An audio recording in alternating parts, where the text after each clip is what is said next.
अब आइए हम देखेंगे कि भाई कोई पहले एक्सरसाइज को अगर हम उठाएं तो हम देखेंगे वहां पे कि क्या क्या चीजें दी गई हैं, कैसे क्वेश्चंस दे रखे हैं। देखो तो हम देखेंगे यहाँ पे कि पहले एक्सरसाइज में कुछ क्वेश्चन ले लेते हैं यहाँ से, और यहाँ पे जिक्र कर रखा है, पहले में दे रखा है कि which of the following are sets justify your answer. ये पहले क्वेश्चन में, पहले क्वेश्चन में दे रखा है कि the collection of all month of a year being with a letter J, यानी ये पहले क्वेश्चन में हमसे कह रहा है, एक्सरसाइज आपका है 1.1, और इसमें पहला क्वेश्चन दे रखा है कि the collection of all the month of a year being with a letter J, J से शुरू होने वाले साल के कितने मंथ हैं और वो कौन कौन से। तो हम देखेंगे कि भाई ये कोई हमारे पास सेट है और इसमें जे से शुरू होने वाले पहले जनवरी, फिर जून, फिर जो है जुलाई, यानी हमारे पास जो साल में मंथ होते हैं और जिनकी शुरुआत जे से होती है वो 3 होते हैं। अब हम देखें कि यह कलेक्शन सेट है कि नहीं है। तो हम देखेंगे यहाँ पे कि ये कलेक्शन वेल डिफाइंड पहले है कि नहीं है। तो हम देखेंगे यहाँ पे कि यह डिफिनिट है, संख्या 3 है तो डिफिनिट है, और हम देखेंगे कि इन अलग अलग मंथ का एक अलग अलग नेचर होता है, या अलग अलग मंथ के अलग अलग एक स्ट्रेंथ है।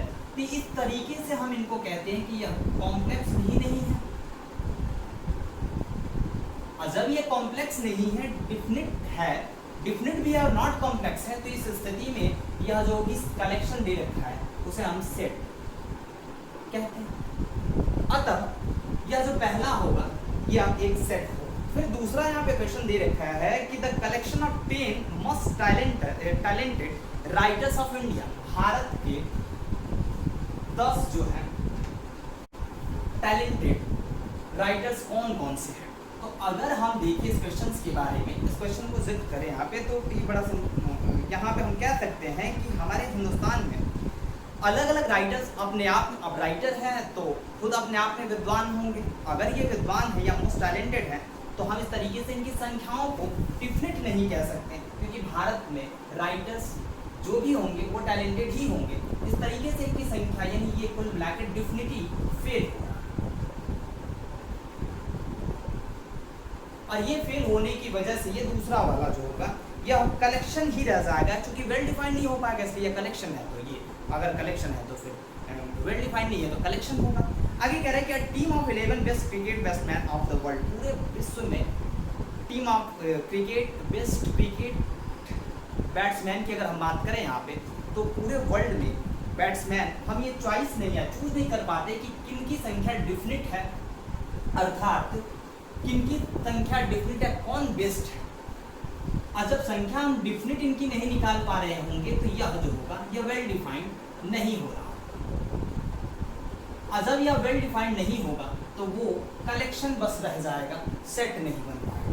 इस तरीके से आप आगे वाली चीज़ों को अगर मैच कर रहे हैं या कर रहे हैं तो चीज़ें हो रही। जैसे आगे कह रहा था collection of all boys in your class, अगर हम देखें यहाँ पे एक क्वेश्चन और दे रखा है यहाँ पे कि विद्यार्थियों का ऐसा संग्रह, ठीक है, यानी आपके क्लास में विद्यार्थियों का संग्रह। तो हम देखेंगे यहाँ पे कि हमारे क्लास में जो भी विद्यार्थी होंगे, मान लेते हैं 50 है, 60 है, चाहे जितने विद्यार्थी, इनकी संख्या डिफिनिट है पहले तो, और डिफिनिट भी, और सब लोगों के नाम या फिर जो कुछ भी होंगे डेटा उनके रजिस्टर मेंटेन होंगे या रजिस्टर में होंगे। तो रजिस्टर में होंगे तो उनमें कॉम्प्लेक्सिबिलिटी भी नहीं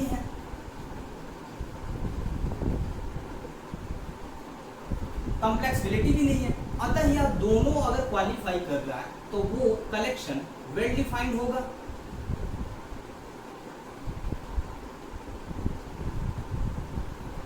अगर वो कलेक्शन वेल डिफाइंड है हम कहेंगे कि ये दिया गया क्या है, सेट है, इस तरीके से। और ऐसे ही आगे वाला एक क्वेश्चन और इसमें दे रखा है कि the collection of all natural number less than 100, अगर हम कह रहे हैं, हमसे कहा जा रहा है कि एक ऐसा कलेक्शन जो जिसमें जो एलिमेंट हैं वो 100 से छोटे हैं। अब 100 से अगर ये छोटे मान लेते हैं यहाँ पे कि x कोई नेचुरल नंबर है और जबकि x का जो वैल्यू है वो 100 से छोटा है, तो 100 से छोटा का मतलब ये हो गया कि भाई 1 से लेके और 99 तक, तो ये संख्या में डिफिनिट है पहले नंबर, दूसरा इनमें कॉम्प्लेक्सिबिलिटी भी नहीं है, इसलिए यह वेल डिफाइंड होंगे। जो चीजें वेल डिफाइंड होती हैं वो सेट होती हैं, अतः हम इसे कहेंगे कि ये सेट ठीक है। आगे अगर देखें हम यहाँ पे तो नेक्स्ट एक दे रहा है इसमें क्वेश्चन कि the collection of all even integers, अगर इवन इंटीजर को देखें कि यह सेट है कि नहीं है, तो हम देखेंगे यहाँ पे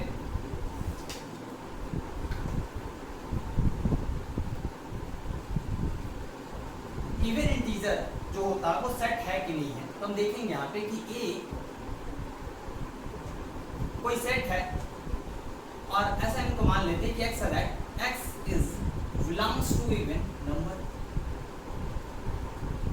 और हमसे पूछ रहे हैं कि ये क्या सेट है कि नहीं। तो ये हमें बताइए कि क्या ये इवन जितने भी नंबर्स होते हैं ये डिफिनिट होते हैं।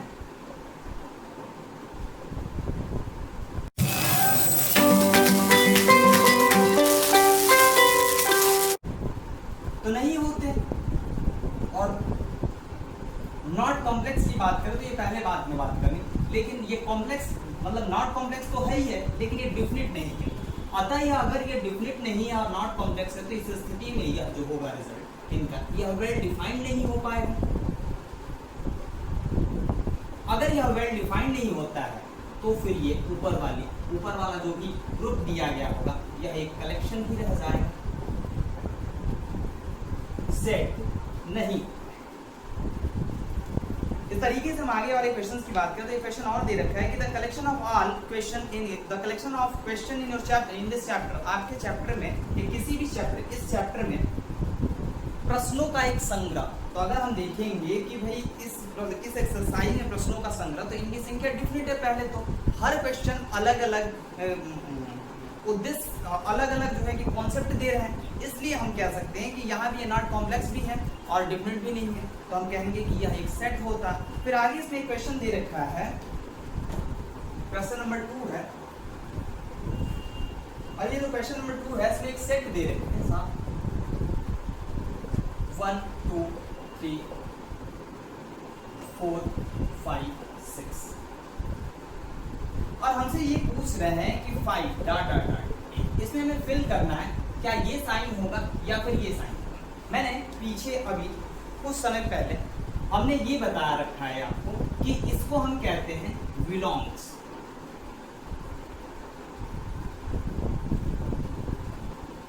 बिलोंग्स टू, और इसको कहते हैं डज नॉट बिलोंग्स टू। तो हम ये कह रहे हैं कि यदि किसी भी सेट का कोई एलिमेंट उसमें है या कोई एलिमेंट किसी सेट में है तो उसको मैथ की भाषा में या सेट की भाषा में कहते हैं कि वो बिलोंग करता है। जैसे हम यहाँ पे देखें कि कोई सेट ए है, अगर ए में 1 2 1 से लेकर 6 तक के डिजिट्स दिए गए हैं, तो हम यहाँ पे देखेंगे कि क्या ये पूछ रहे हैं हमसे कि 5 सेट ए का एलिमेंट है कि नहीं है। तो इसमें 5 है, इसलिए हम इस सिंबल का यूज करें, कहेंगे 5 is belongs to set A, अर्थात 5 सेट ए में बिलोंग करता है। लेकिन अगर यही बातें हमसे कोई कहे कि भाई 10 सेट ए में है कि नहीं, तो हम देखेंगे सेट में कि क्या इसमें 10 होगा, नहीं होगा। अब जब नहीं होगा तो हम इसमें डज नॉट बिलोंग्स टू इस सिंबल का यूज करेंगे, यानी 10 does not belongs to set A. इस तरीके से ये जो होगा इसमें बिलोंग नहीं कर रहा होगा। हम आगे की बात करें तो यहाँ पे क्वेश्चन नंबर 3, इसी तरीके से आगे भी क्वेश्चंस दे रखे हैं और इसी तरीके से हम इनको आइडेंटिफाई कर लेंगे या ये पता कर लेंगे कौन सा साइन कहाँ पे हो जाना चाहिए। जब हम आगे बढ़ रहे होते हैं यहाँ से तो कहानी कुछ ऐसे होती है। और क्वेश्चन नंबर 3 की हम बात करें तो यहाँ पे दे रखे हैं पहले कि हमसे आप ये कह रहे हैं कि सेट इन रोस्टर फॉर्म में आप इनको डेकोरेट करें, तो सेट इन रोस्टर फॉर्म। अगर हम रोस्टर फॉर्म में इन चीजों को देखेंगे तो हमारे पास एक सेट दे रखे हैं और इसमें कह रहे हैं कि a is equals to middle bracket x so that x is integer and x का जो वैल्यू है वो 3 से -3 से बड़ा और -7 से छोटा। तो हम ये कह रहे हैं सॉरी +7 से छोटा।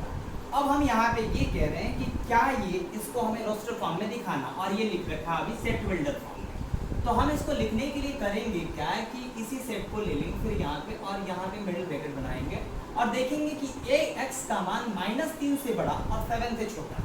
इसका मतलब ये है कि 3 से बड़ा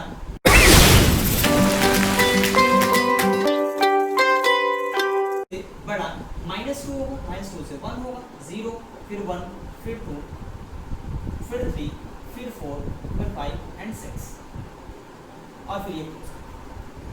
तो हम कह रहे हैं कि इसी बात को जब हम सारे एलिमेंट्स को शो करके लिखेंगे या लिस्ट करके लिखेंगे तो इस तरीके के सेट को हम कहते हैं सेट इन लिस्टेड फॉर्म।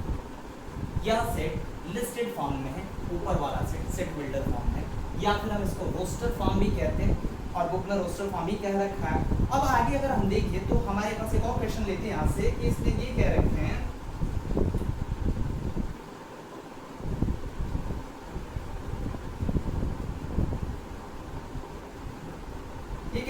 इसमें कि the set of all letters in the word trigonometry. Trigonometry set में कौन कौन से वर्ड्स को पहले लिख लेते हैं कि ये वर्ड लिख लेते हैं ट्रिग्नोमेट्री।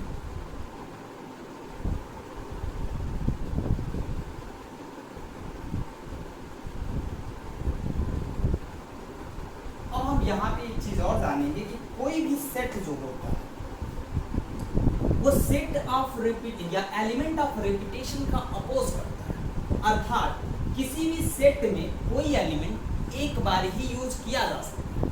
अगर एक से अधिक बार दिया गया है तो उसको हम लिखते समय या सेट के फॉर्म बनाते समय केवल एक और एक ही बार यूज करेंगे। तो चूंकि ये जो दिया गया हम इसके पहले कुछ लिखा भी है तो वहाँ पे लिख रखा है कि the set of all letters in word trigonometry. ये जो ट्रिग्नोमेट्री के वर्ड्स लिखे गए हैं इसमें इनके लेटर्स का सेट क्या होगा, अब वो रोस्टर फॉर्म में होना चाहिए।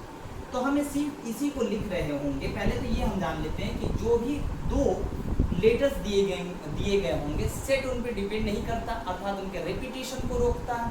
तो हम देखेंगे यहाँ पे कि एक टी हमारे पास है, दूसरा जो है कि टी नहीं लेना है। फिर मान लेते हैं यहाँ पे हमारे पास आर एक ही है, आर दो है, एक आर लेंगे दूसरे आर को नहीं लेना है।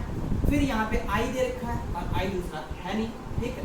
फिर यहाँ पे जी भी एक ही है, ओ एक दो है इसलिए हम एक ही लेंगे। फिर एन भी एक है, एम भी एक है और उसके बाद से ई भी एक है, वाई एक है।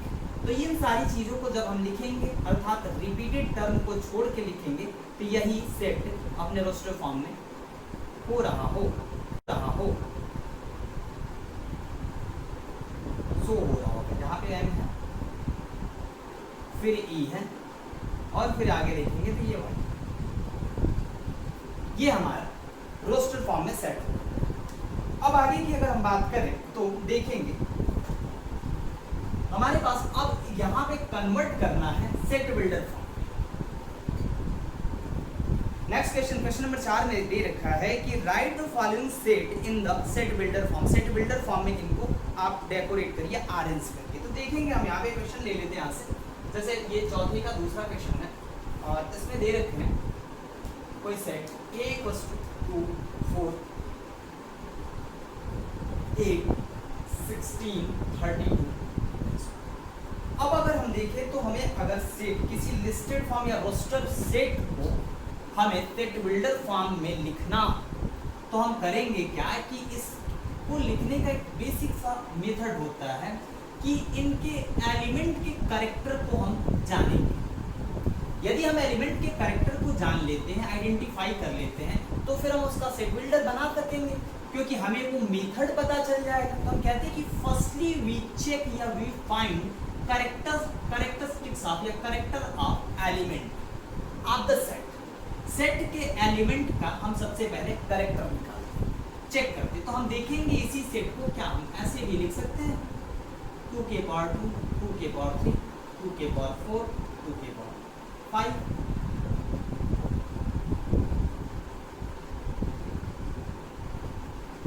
अब हम यहाँ पे ये देख रहे हैं कि जो हमारे पास एलिमेंट है वो कहीं ना कहीं अपने प्लेस के बढ़ने के साथ साथ, यानी हम कह रहे हैं कि डिजिट बढ़ने के साथ साथ 2 की पावर किया गया, सिंपल सी बात है 2 की पावर को इंक्रीज किया जाना, यानी 2 की पावर पहली बार 1 फिर 2 की पावर 2 फिर 2 की पावर 3 फिर 2 की पावर 4 2 की पावर 5। इस तरीके से हमें ये पता चल रहा है कि हमारा जो सेट है या हमारे जो सेट का जो कैरेक्टर है वो कुछ ऐसे है। मान लेते हैं कि x that x equals to 2k power n।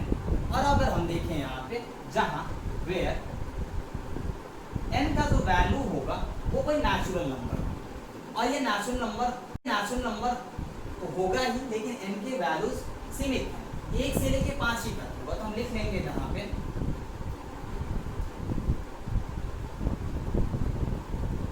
n is greater than or equal to 1 और less than or equal to 1। इस तरीके से ये जो ऊपर वाला सेट है या लिस्टेड फॉर्म में दिया गया था और इसको हमने सेट बिल्डर फॉर्म में लिख दिया है। ठीक है, आगे की बातों को अगर हम करें इसी में तो देखेंगे कि एक क्वेश्चन और दे रखा है इसमें। अगर ले लें हम यहाँ से तो एक क्वेश्चन और दे रखा है हमारे पास, दे रखा है 1 4 फिर आगे दे रखा है 9 और डॉट डॉट डॉट इसी क्रम में 100 तक दे रखा है। ये रोस्टर फॉर्म और इनको हमें सेट बिल्डर फॉर्म में बना रखा है। तो हम देखेंगे इनको बनाते इसमें कि यहाँ पे दे रखा है, इसी सेट को अगर लिखना चाहें तो यहाँ पे लिख रखा है 1 के पावर 1 2 के पावर 2 3 के पावर 3 और इसी क्रम में 10 के पावर ये 1 के पावर 1 2 के पावर 2 और 3 के पावर 2 और इसी तरीके से लास्ट। यानी कुल मिला के हमारे पास ये जो नंबर है 1 से लेके 10 तक इनका बस स्क्वायर करके रख दिया गया। ये 1 नहीं 2 हो गया, स्क्वायर करके रख दिया।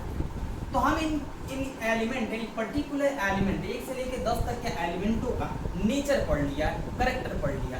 अब हमें सेट बिल्डर बनाने में बहुत आसानी होगी। तो हम देखेंगे यहाँ पे कि ए कोई अगर सेट है हमारे पास तो हम इसको ऐसे लिख लेंगे कि x that x is equal to n कोई नेचुरल नंबर है या n की पावर ऐसे लिख लेते हैं, हम लिख लेते हैं n कोई नेचुरल नंबर है और n की पावर 2 हो जाए n स्क्वायर लिख लेते हैं। और हम यहाँ पे बता देते हैं कि वेयर लिख देते हैं यहाँ पे n is a natural number और वेयर n का जो मान होगा वो 1 से बड़ा या उसके बराबर और 10 से छोटा या उसके बराबर। कुल मिला के हम इसको किसी नियम के अकॉर्डिंग सारे एलिमेंट्स को लिख दिए या प्रोसीज कर। इस तरीके से ये जो होता है इसे हम कहते हैं सेट बिल्डर। ठीक, आगे की अगर हम बात करें तो क्वेश्चन नंबर यहाँ पे अगर 5 में जाए तो आगे दे रखा है कि list all the elements of the following sets के। अब यहाँ पे कुछ सेट बिल्डर फॉर्म में एलिमेंट्स दे रखे हैं और इनको हमें लिस्टेड फॉर्म में बना रखना है। ठीक, आइए देखें।